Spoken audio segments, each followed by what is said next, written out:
Audio test 1, 2.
Good morning. Good morning. Good morning, everyone. All right. Good morning. It is 10:15 a.m. and all commissioners are present. So we will begin the agenda meeting for today, Wednesday, April 10th. I would ask those who are participating on the call to please mute your phone unless you need to speak. Before we get into the business of the day, we do have a new team member with us. So I might turn it over to Jim to introduce our new team member. Thank you, Madam Chair, fellow commissioners. This is Malachi Bowman. He's a new engineer with our engineering and analysis department. He comes to us from the Kansas City area. And one little fun fact, there's a new women's soccer stadium that was built in the Kansas City area, and he helped, was on part of the team that helped build that stadium. Cool. That is, owned by Ms. Brittany Mahomes. Awesome. You know, all you Chiefs fans and stuff. Yes. Welcome, Malachi. Welcome. Today, there are 5 tariffs and new orders, 1 case discussion, and 1 presentation. But first, we need to approve the minutes from the April 3rd, 2024 agenda. Those minutes have been provided in advance. Commissioners, are there any changes or modifications to those minutes? Seeing none, all those in favor of adopting those minutes, please say aye. Aye. All those opposed? By a vote of 5-0, those minutes are approved. First tariff in order today is in file number EC-2024-0191, Kelvin Dudley v. Union Electric Company, DBA Ameren, Missouri. On February 29th of this year, the Commission issued an order dismissing this case as a complaint did not allege a violation of any statute, rule, regulation, or tariff over which the Commission has jurisdiction. Then, on March 18th, Mr. Dudley timely filed a request for rehearing. Section 386-500, subsection 1, allows the Commission to grant an application for rehearing if the Commission finds sufficient reason to do so. After reviewing the request for rehearing, the Commission does not find sufficient reason to rehear this matter, and the order before us denies the request for rehearing. With that, I recommend we approve the order version number 1. Commissioner Root. I am in support of the order. Commissioner Coleman. I support the order. Commissioner Holzman. I'm in support of the order. Commissioner Kolkmeyer. Also in support. All those in favor of adopting this order, please say aye. Aye. All those opposed? By a vote of 5-0, that order is approved. Second tariff and order today is in file number EO-2023-0136 in the matter of Union Electric Company, DBA Ameren, Missouri's 4th filing to implement regulatory changes in furtherance of energy efficiency as allowed by MEA. On February 29th of this year, the Commission issued an order regarding intervention requests in which it denied Voltus's application to intervene outside of the intervention period. On March 5th, Voltus filed a timely motion for reconsideration. Commission rule allows for motions for reconsideration upon demonstration of sufficient reason for that reconsideration. Voltus's motion for reconsideration states many of the same points Voltus raised in its initial application requesting to intervene out of time. However, Voltus made 2 important admissions. First, Voltus states that its interest in this matter is because Voltus now considers itself a competitor of Ameren, Missouri, and 2, that Voltus could have intervened due to their changing interest as early as January 1, when the ARC order went into effect. So by their own admissions of being a competitor, they cannot be adversely affected by the final order of the Commission as they are not a customer, but a competitor, which means that they can't satisfy part number 1 of the PSC's rule on out-of-time interventions requests.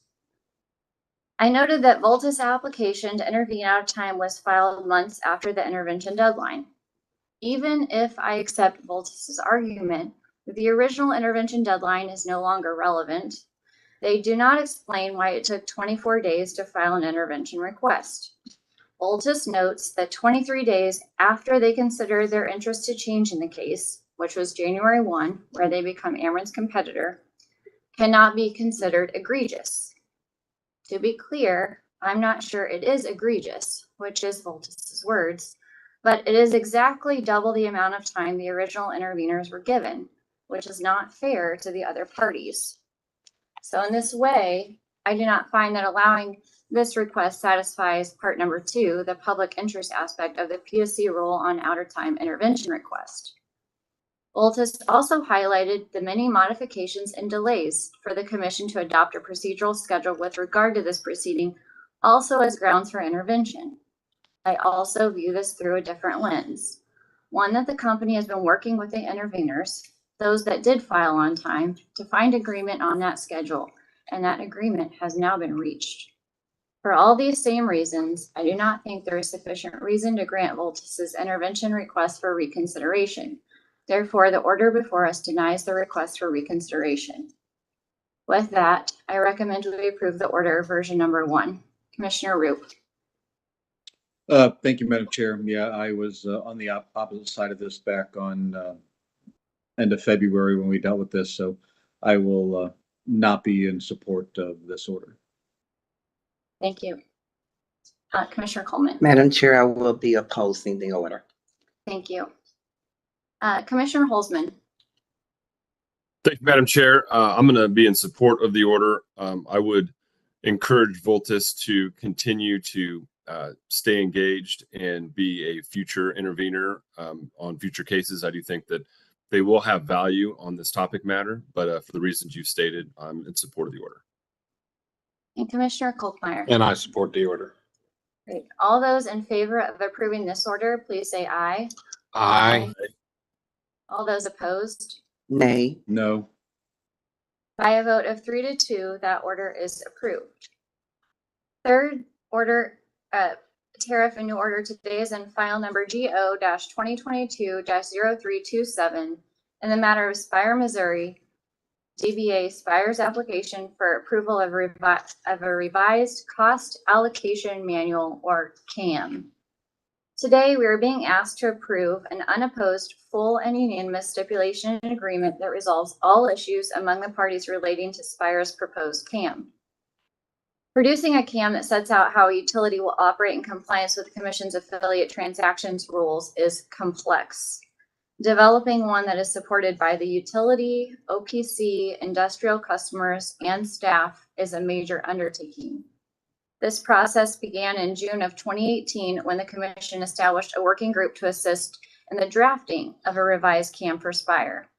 Then in May of 2022, following years of working with the parties, Spire filed a draft CAM that opened this file.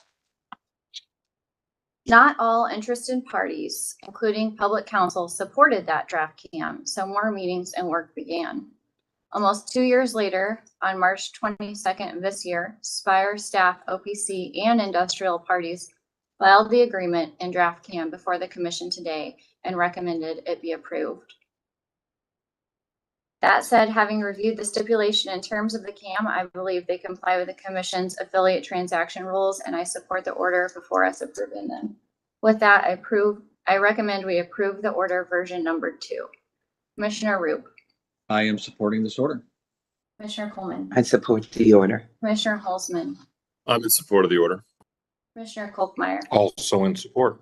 All those in favor of approving this order, please say aye. Aye. All those opposed? By a vote of 5 to 0, that order is approved. Fourth tariff and order today is in file number EA-2024-0147 in the matter of the application of Ameren Transmission Company of Illinois for a CCN under subsection 1 of section 393-170 RISMO relating to transmission investments in Northeast Missouri. On February 2nd of this year, Ameren Transmission Company of Illinois, ATXI, filed an application with the Commission seeking an order granting a CCN pursuant to subsection 1 of 393-170 RISMO. The CCN would authorize ATXI to construct, install, own, operate, maintain, and otherwise control a new 345 kV switchyard and associated facilities in Knox County. The switchyard will be located along the existing Maywood-Zachary 345 kV transmission line and will be constructed on land that is already owned by ATXI. On March 19th, staff made a filing recommending the commission grant ATXI's application for the switchyard. Staff advised in its filing that ATXI's application satisfies certain criteria, which is the typical analysis applied when evaluating CCN applications. No objections to staff's recommendation have been received. Therefore, the order before us today grants ATXI's application. With that, I recommend we approve the order version number 1. Commissioner Roop, I am supporting this order. Commissioner Coleman, I support the order. Commissioner Holzman, I'm in support of the order. and Commissioner Kolkmeyer. And I'm in support. All those in favor of approving this order, please say aye. Aye. Aye. All those opposed, by a vote of 5-0, that order is approved. Fifth tariff in order today is in file number GR-2024-0106. And the matter of the request of Liberty Utilities, Mid-States Natural Gas Corp., DBA Liberty, to implement a general rate increase for natural gas service in the Missouri service areas of the company. On February 9th of this year, Liberty filed proposed tariff sheets to increase its annual revenues. On April 3rd, staff, on behalf of all parties, filed a joint proposed procedural schedule that indicated the agreement of the parties. The order before us today establishes the schedule proposed by the parties with slight modifications and delegates authority to the judge to rule on discovery disputes. With that, I recommend we approve the order version number 1. Commissioner Roop, I am in support. Commissioner Coleman, I support the order. Commissioner Holzman, I'm in support of the order. Commissioner Kolkmeyer. Also in support. All those in favor of approving this order, version number 1, please say aye. Aye. Aye. All those opposed? By a vote of 5-0, that order is approved. Next, we have case discussion in file number EF-2024-0021 in the matter of Union Electric Company DBA Ameren for financing order authorizing securitized utility tariff bonds for Rush Island. Judge Clark. Thank you, Chair. Good morning, Commissioners. I have circulated a pre-hearing memo for next week's hearing concerning Ameren, Missouri's request to finance the early retirement of its Rush Island Energy Center coal-fired power plant through the issuance of securitized utility tariff bonds. It has requested the Commission's permission to do that. The hearing is set to run next week from Monday the 15th through Friday the 19th. Although we are taking one Ameren witness out of order due to unavailability on Friday the 12th at 9 a.m. at a WebEx only proceeding. The hearing from the 15th to the 19th will be in room 310. Commissioners are welcome to participate by WebEx if they are unable to attend in person, and that number will be provided. There are roughly 21 issues and numerous sub-issues in this securitization.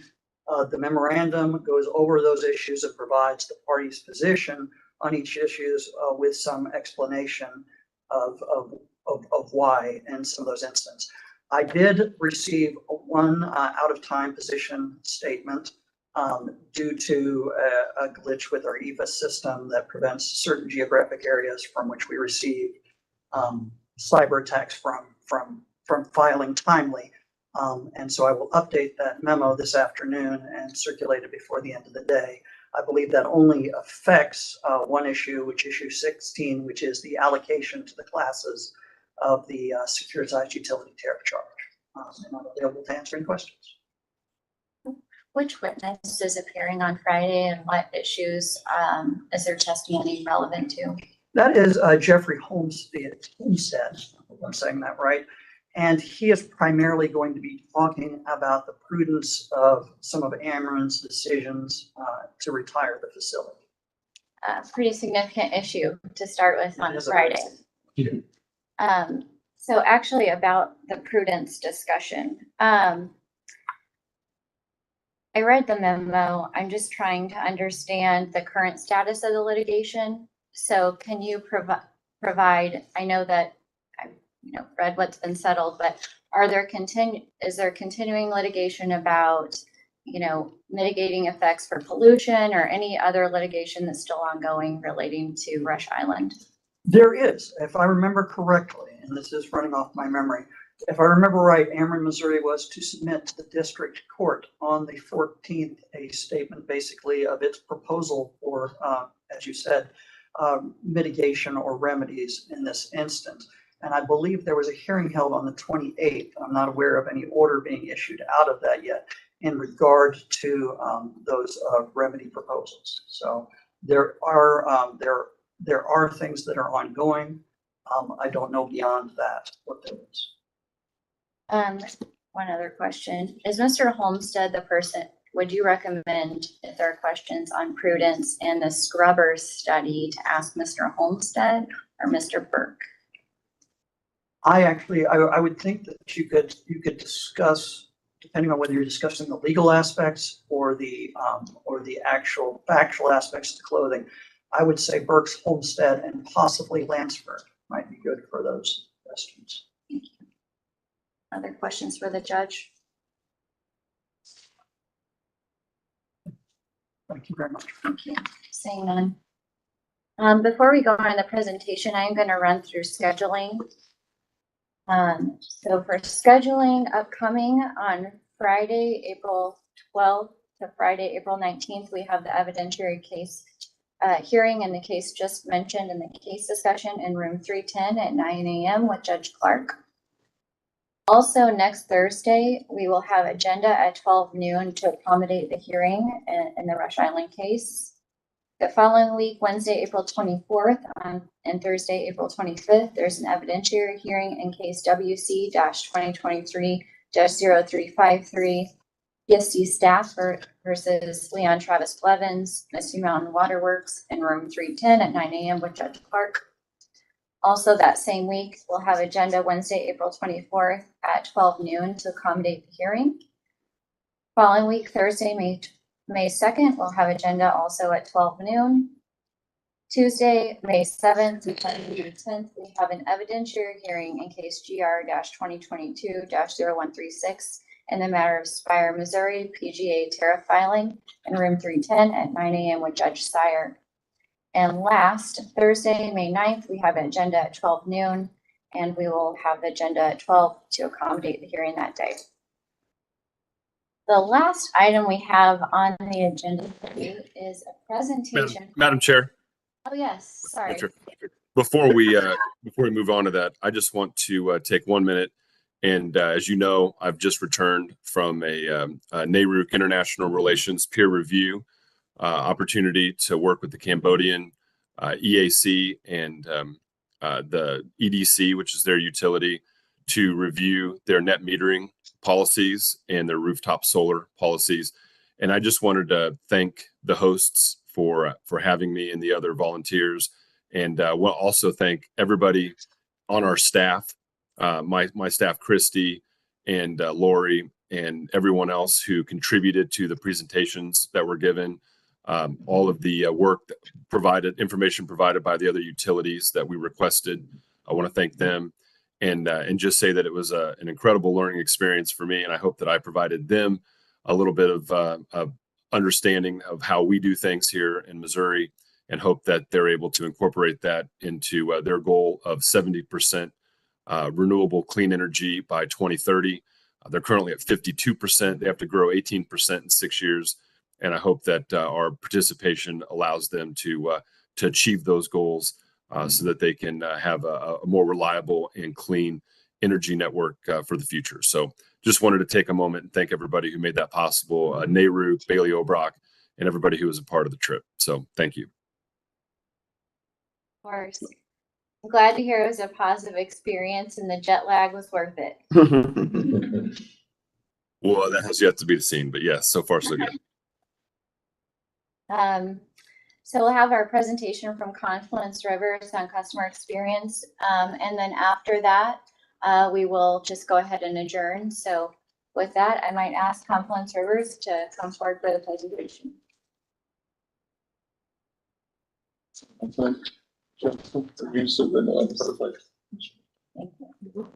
Thank you.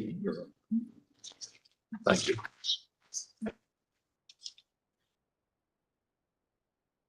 Janet? All right.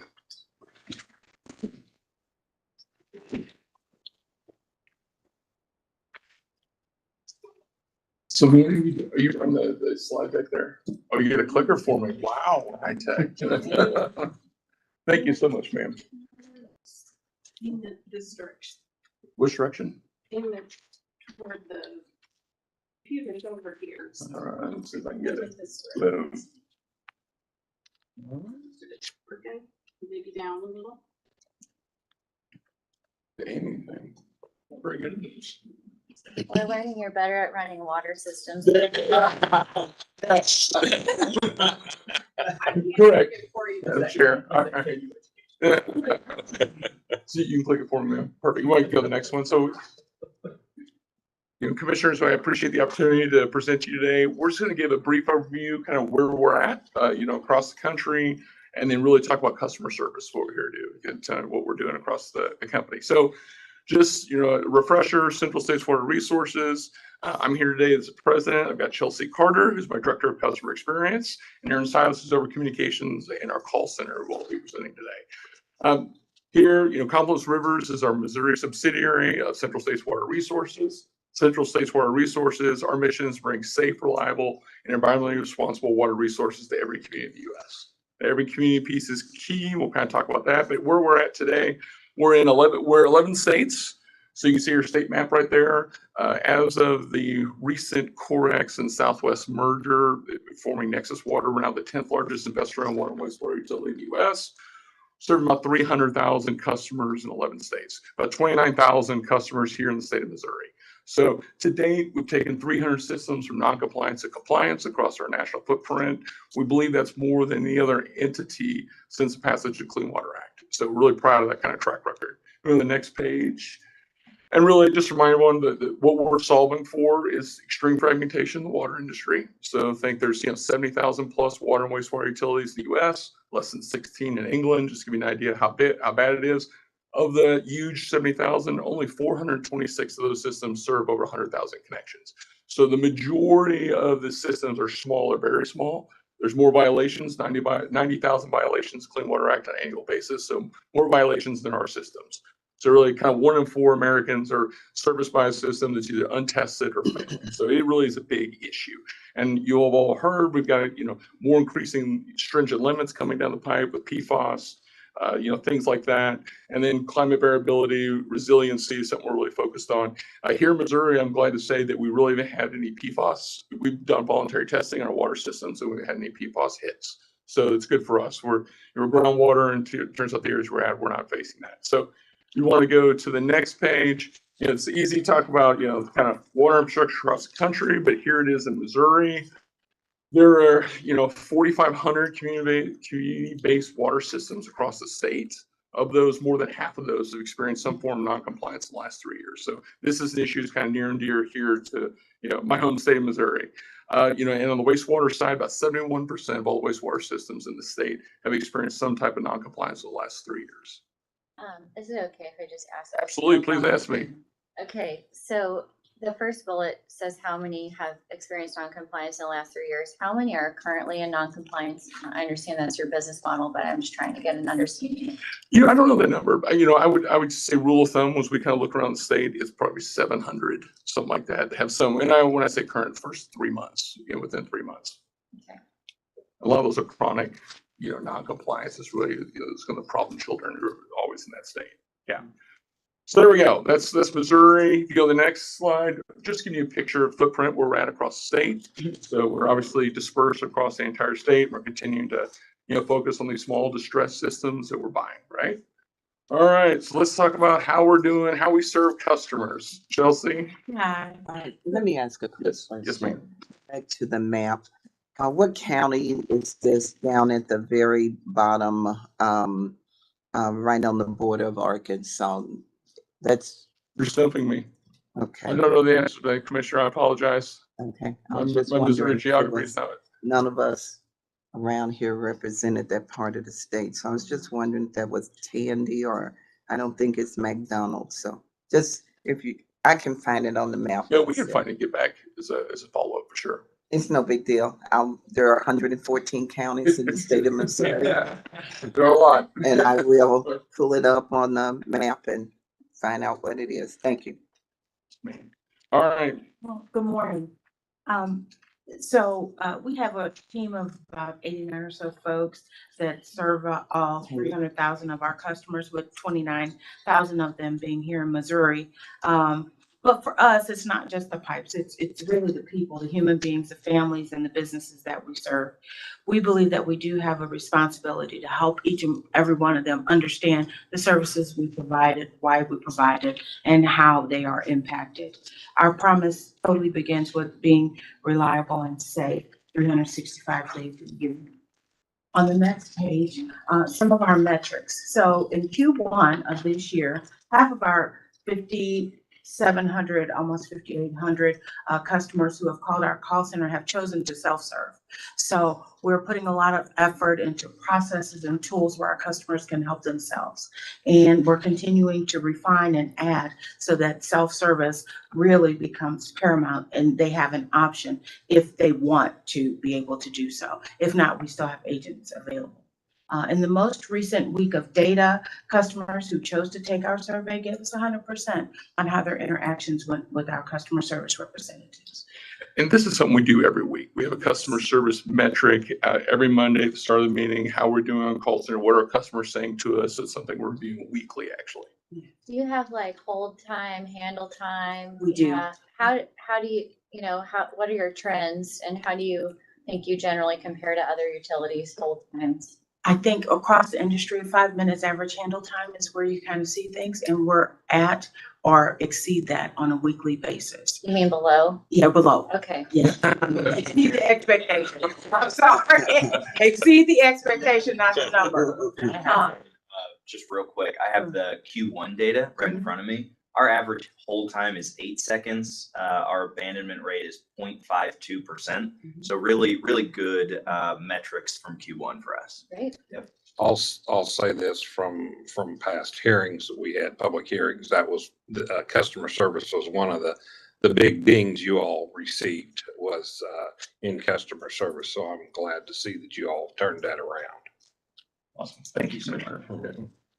So why are our customers calling? The top 3 reasons are to pay their bill, to ask questions about getting payment plans or how was this calculated, and then relationship-wise, starting to stop service. As far as staying connected with our customers, we use tools like in-person meetings, town halls, direct mail, social platforms like Facebook, Twitter, and LinkedIn. And then, of course, we have our representatives that are available 24/7. We use our blogs and as well as our social media and our website also to provide some customer education. Our customers now are able to receive advisory information regarding service impactful events by both email and text messaging. And in order to refine that, we're continuing to update customer information. So all those that want that option will have it. Got to opt in the state of Missouri, so we can't, they have to decide they want that service from us. And lastly, from me, we've expanded some of our payment options to include pay in person. So you can go to Walmart and pay your bill if you need to in person. How do you promote that? Just curious. So we have it online. Of course, any type of interaction we have with our customers, we let them know that, and it's also printed on the bill. Oh, okay. All right, so I get to talk about some fun kind of new things we're doing this year on the communication side next. So number one is we launched a campaign to update our customer data for communication. That's kind of what Chelsea was talking about a little bit earlier. So the more information we have, the phone numbers, the emails, the opt-in from customers, the better that we can communicate with them when there are, service issues or advisories or, during the winter freeze. That's something we saw a lot is we want to be able to reach all those customers when the need arises, right? So that's a big push for us right now. This next bullet point is what I'm most excited about. From the local public hearings, I heard a lot of, you didn't do anything for our system. And that's not our perspective, right? So we are trying to do something to help customers understand what the state of their system is at acquisition, right? So we've added a back page to our welcome letter, which is what this picture is, that basically says the current state of your facility. It has pictures, it has compliance data and history, it has our plan for what we're going to tackle. So the customers from day one see what we see. And when it comes time for a rate case, a rate increase for the improvements that were necessary for that system, they know where they started from, right? And Sorry, I'm No, you're fine. getting to the finish line, but basically they get this and then they'll get a report on what you did that year. Yes, so next page is an annual update. So that's another thing we're launching as well, right? So every year at a minimum, we send a hard copy notice or letter to these customers. We do a lot of e-blasts and updates via text and email whenever construction projects are done. But we understand that there are some customers that just don't have access to that, right? Or don't want access to that. So at a minimum, hard copy, they get one letter a year that says what we've done for their system, what we plan to do. If they're, fully in compliance because we've owned the system for 2+ years, they get just a nice little update from us saying, here's some new options. We're pushing auto pay because that helps us keep costs down. So we have a couple different types of annual letters that go out based on where the systems are and what I call the life cycle of a customer here. So. And what Aaron's talking about here is this is community to community. I mean, so we laugh around the office. We've lived through 3 of the 4 horsepower apocalypse. 3 hurricanes now, 2 ice storms, 2 tornadoes, direct hits. So no one, and this is general. Most customers don't care about the state. They care about their community. Like all water is local. So we're taking these updates all the way down to the community level. So you're a 20-person system in Central Missouri. You're getting your own letter specific to your projects and your community because that's what people want to hear about. So that's taken some effort. So my team's done a great job, but that's really, we're going all the way down to the individual community level with all this communication. And just a couple more things here that I want to touch on. One of the points in the community update slide is the launching of surveys. Chelsea talked about the 100% we got in the most recent week of data, which is great. We've actually launched that for both the live representatives and the IVR so that we can continue to update self-service as well. And then down here, one of the tiny things that we've added that we think makes a huge difference is community signage during a construction project. So every construction project that we have now, our construction team hires a advertiser or what have you to create community signage that gives some information to the community. So as they're passing and they see this construction, they don't know what it is. Now they do, right? It's us working on your water and sewer system, which is great. Yeah, it's been kind of out of sight, out of mind. We've not done a good job. I think it's what we heard public areas of publicizing what's going on in their communities. So we want to be very clear, like, hey, you don't go by the wastewater plant very often, but there's a big construction project going on. So there's signage. Yeah. Do you see an uptick in calls when these letters go out to ask questions? We do.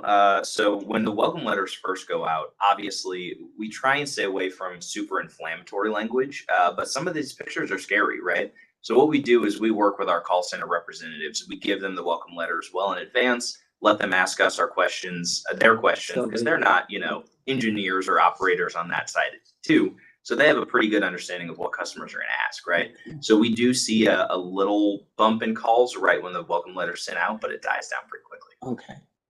Thank you. Of course. Yeah, and just really, future complex rivers. We're continuing to buy these small systems across the state.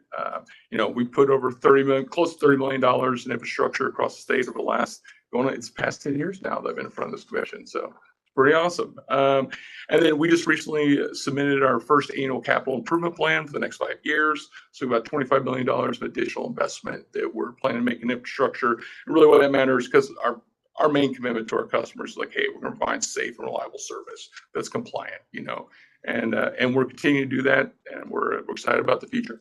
Bullet number 3,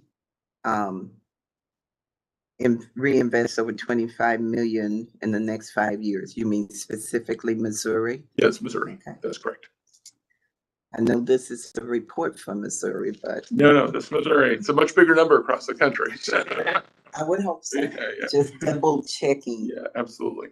I have a few other questions that were related to the rate case of issues that kind of came up. One was notifications on property access. There were some issues where people were not notified that, property with certain days. So I was trying to figure out since then what has changed on notifications for property access, if you've instituted text or, what you've kind of done in that area. I think, Chelsea, you kind of work with the operations team. And so I know that we have updated our kind of process to involve our CSRs, our call center representatives, really contacting the customer more times in the process whenever there are work orders or operations needs to be on site. I don't know if you can expand on that a little Yep, bit. as well as the use of door hangers, right? So in advance, when we have the opportunity, place door hangers on the premises to let customers know what's going on. Or if we've been there, why we were there. Great. One of the other things was, we heard that people would call Confluence, and because the call center of like almost 90 people is not Missouri specific, the call center representatives really had no idea what was happening with their community specific system. So what have you done to train your call center representatives on Missouri specific systems? That's a great question. And this is where the community updates and the construction project updates are really helpful. So what that does is whenever we send it via text or email, that links to that individual customer's account now. So what a CSR can do is they can go back and see what we've told or what we've e-blasted or texted customers. And they have a chronological trail of if a construction project was recently finished, they can point to that and say, even if you didn't see this email, I have it right in front of me and I can relay that to you. So that's what we've done in the last couple months. Great. And then, you're before the commission on a number of CCNs at any given point in time. So you're acquiring a lot of systems. When you acquire a system, what kind of information do you provide the customer? Because we also heard, I'm new, I have no idea where to call, I have no idea where to send my bill. Eventually they find out where to send their bill, right? But, they had a hard time figuring out how to reach you. So how do you educate those new customers on our services? Yep, it's this welcome letter, first and foremost. So we've also been working with the seller a little bit better. So we have this new process where 30 days in advance, we have a trained individual internally reach out to the seller, explain what the process is, ask them to communicate with the customers and tell them, hey, here's the plan, right? And then within, I believe it's 5 days of closing, we try and shoot for sooner, obviously. Within 5 days of closing, we send that welcome letter, which has, here's how to pay, here's how to call us, we're your new provider. It has this new thing on the back that has the state of the facility. And then, of course, the bills themselves, whenever they get those first bills, have all that same information. So in my mind, it's kind of 3 touches. It's whatever we can get the seller to commit to, it's our welcome letter, and then it's that first bill.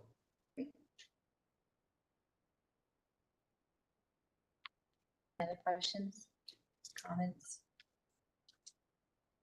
Thank you all so much. Really appreciate it. I know that, we heard a lot about it, and so I'm really thankful that y'all have taken it seriously and made some significant improvements. That's really helpful. Thank you so much. We appreciate it. I appreciate that. I have a quick question before they leave. Have you guys looked into using any AI chatbots or anything of that nature of which customers can, interface with something that would have some? Yes. We currently do have a chatbot on our website, and we are refining that. So right now, our customers can go in, they can ask questions. It's automatically fed back to them. If it's outside of what our chatbot can handle, they are referred to our call center to get additional assistance. So yes, and we're continuing to try to expand all of the capability that's out there around the chatbot. Cool. Great. Thank you. Yeah, I just had one more thing. Commissioners, we'd love to have you come visit a site. We've got some sites that are here in the Jeff City area, kind of like the Ozarks, so that maybe something to look to do, kind of show you what these small systems, what they really look like in person. So maybe something we could schedule in the future. Do we have to walk through sludge? We're taking one that we moved the sludge out already, Commissioner. Good question, though. There are some you have to walk through sludge. That's true. Thank you. Thank you. If we came and looked at the site, would we need to create a time card for the time we spent looking at that site? Not anymore. Next commission. Just checking. No further business coming before the commission. We're adjourned. Thank you. Thank you, Madam Chair. Thank Send us, Madam Chair. Thanks, Confluence. thank you all. Come up with some dates and send us an We will. invitation. We will, for sure. Before it gets cold. Yeah, I agree. Well, before it gets hot.